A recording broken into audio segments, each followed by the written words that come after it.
Hello and welcome to Verbal to Visual. I am Doug Neill, and today I want to talk about analog versus digital tools. In my world, the world of visual note taking, there are lots of great options in both of those camps. On the analog side, you can go with poster paper, you can go with sketchbooks, you can go with index cards. On the digital side, I have the most familiarity with the iPad. There's a bunch of great apps that you can use for taking visual notes. Lately, my two favorites over the past couple of years have been Concepts, which is an infinite canvas mind mapping app, and Notability, which is more page by page, a little bit more stripped down, fewer tools, but easier to use right out of the box. When I label a video, when I give it this title, The Weight of Digital Tools, that probably has a negative connotation. It's where your mind might go first. But the first thing that I want to sketch out here when it comes to the weight of digital tools is actually how it can be an advantage to you. That sketch would look like this.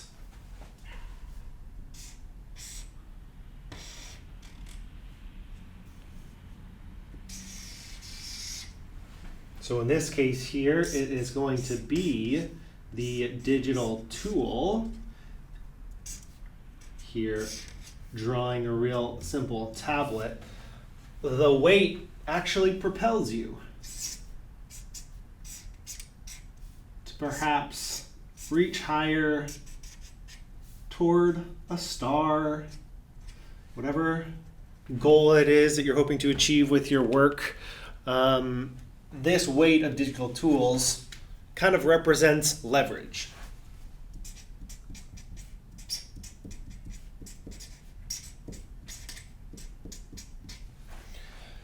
It allows you to easily reference past work, might make it easier to share your work. You have access to a broader suite of creative tools than if you're working pen and paper. You can simply do more and store more and access more when you're using a digital tool. That's when the weight of that tool is working in your favor. There have been a few times in my career where I have attempted to go 100% in the digital direction to kind of do all of my sketchnoting work on an iPad. And I feel like whenever I go down that route for the first couple of weeks, maybe once I get my kind of new workflow figured out, I really enjoy it because it's nice to only have to take one device with you whenever you're doing work outside of your normal workspace. It's nice to have all of your tools and resources in a single device. Here's what I've found though, the couple of times that I've done that. The first attempt I think was with just an iPad.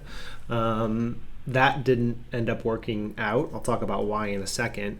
So I kind of went back to using analog materials or a mix of digital and analog. Then I tried that again, this time with a combo of using the iPad for some things, but then the Remarkable tablet, which has a little bit more of a analog feel because it is a e-ink tablet. There's some cool things that I enjoy about using that type of tool. But even in that case, when I had a tablet that was a little bit more tactile, I eventually got kind of worn out by that limitation of trying to go digital only. And that's where the negative connotation of the weight of digital tools comes in, for me at least, is that it starts to feel more like this second sketch.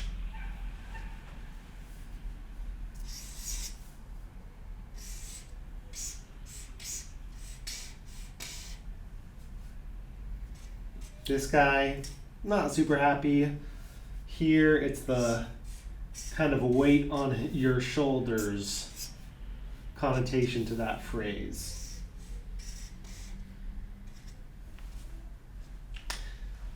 In this case, the use of a digital tool, for me at least, sometimes becomes a burden.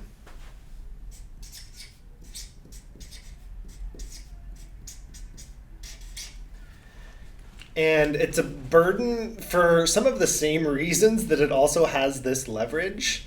When you have a digital device that has all of your work on it, a bunch of different creative tools you can use, different people you can reach out to via different social media apps or email or whatever it is that you use to communicate with other people. What that means is that anytime you start to use that device, even if you're using a single focused app, one app at a time, you kind of close all the other ones, you know that they're all still there. The context surrounding the use of that tool includes all of those other things. The other apps you could be using, the people that maybe you think you should reach out to, the past work that you even just in passing glance at in order to be able to open up a blank canvas to start your new work. What that creates for me, at least sometimes, is a psychological weight to the use of that specific digital tool. So in my attempts to go fully digital in order to kind of make the most of this leverage, because even if you sometimes feel this, there is still a lot of leverage that comes with using a digital tool. But I found that over time, kind of the relative ratio of the impact of both of these, if I try to go with a fully digital approach, too much of it lands in this camp of it feeling like a burden. Enough of the time, at least, for me to kind of swing back to using analog tools. And I think part of the mistake that I made maybe was trying to land in one camp or the other, go fully digital or fully analog.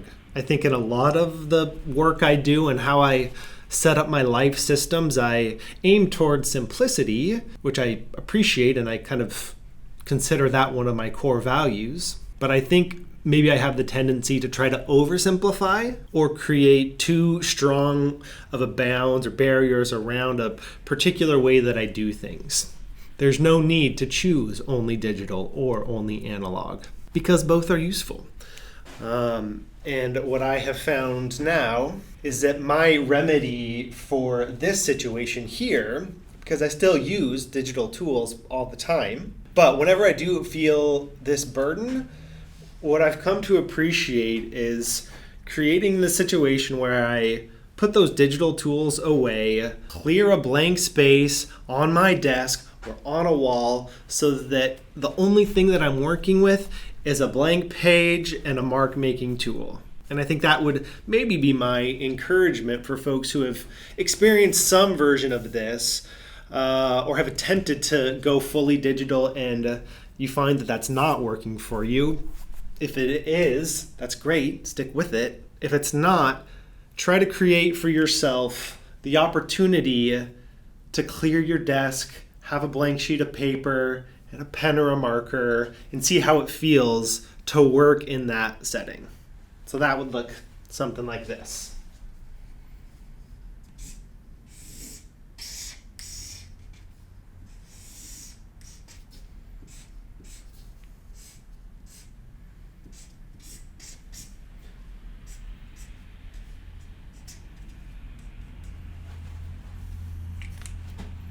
If you don't have a big table that you can clear off and work with, maybe find a big wall, even if all you have is index cards and painter tape. That's kind of my favorite way to brainstorm, work with ideas, look at them from different angles. So what this is all about then is clearing the decks.